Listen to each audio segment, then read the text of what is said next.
Raji. Ni mwanasheria kwa taaluma, kwa maana ni wakili wa kujitegemea, lakini ni mfanyabiashara pia.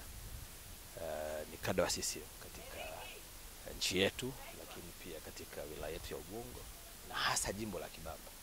Lakini pia hii ni mara yangu ya pili kuja kushiriki kinyang'anyiro tena, kwa sababu mwaka 2020 nilishiriki kinyang'anyiro hiki ndani ya chama, na Mungu aliweza kusaidia nikaweza kuwa katika 3 bora, nikapata namba ya 3, lakini kura hazikutosha kwa sababu nyingi ndio zinatosha kumfanya mtu kuweza kuteuliwa. Kwa mimi hazikuweza kutosha, kwa vile nayo nia ya kutumikiwa na Kibamba, nimeona pia nirudi tena niweze baada ya kuwa nimejipanga vizuri, nimekuja kuweza kutimiza azima yangu kama mwanachama, kuchukua fomu na kuweza kuomba kuteuliwa na vikao vya chama.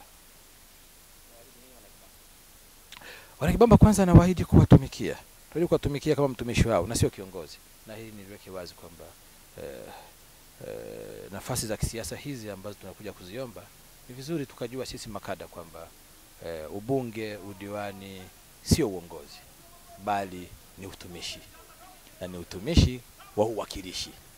Kwa hiyo mimi lengo langu ni kuwatumikia Wanakibamba kwa kuwakilisha vizuri katika changamoto zao ambazo wanazo, zote kwa ujumla, za kimaisha, za kimiundombinu, za kijamii.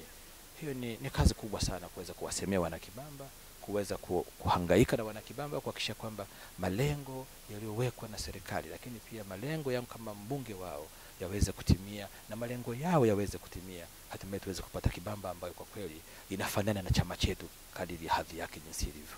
Pengine ni changamoto ambazo naona zipo Kibamba ambazo endapo utapata ridhaa itakuwa moja kwa moja umezitatua. Changamoto, mimi focus yangu kubwa moja ni kuinua uchumi wa Wanakibamba.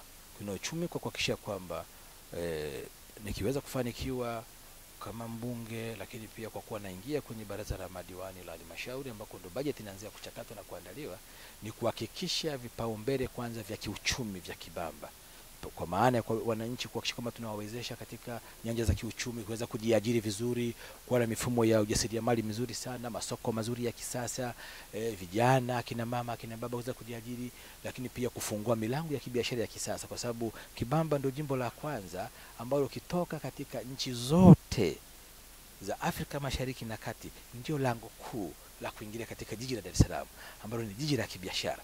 Kwa hiyo mkakati wangu na mimi kama mfanyabiashara mzoefu ni kuhakikisha kwamba Kibamba, mtu yeyote anapoingia Kibamba kwa kweli anaona sura ya Dar es Salaam kuanzia Kibamba, anaona sura ya Tanzania kuanzia Kibamba, kwa sababu ndio lango la Afrika Mashariki na Kati kwa kutumia barabara.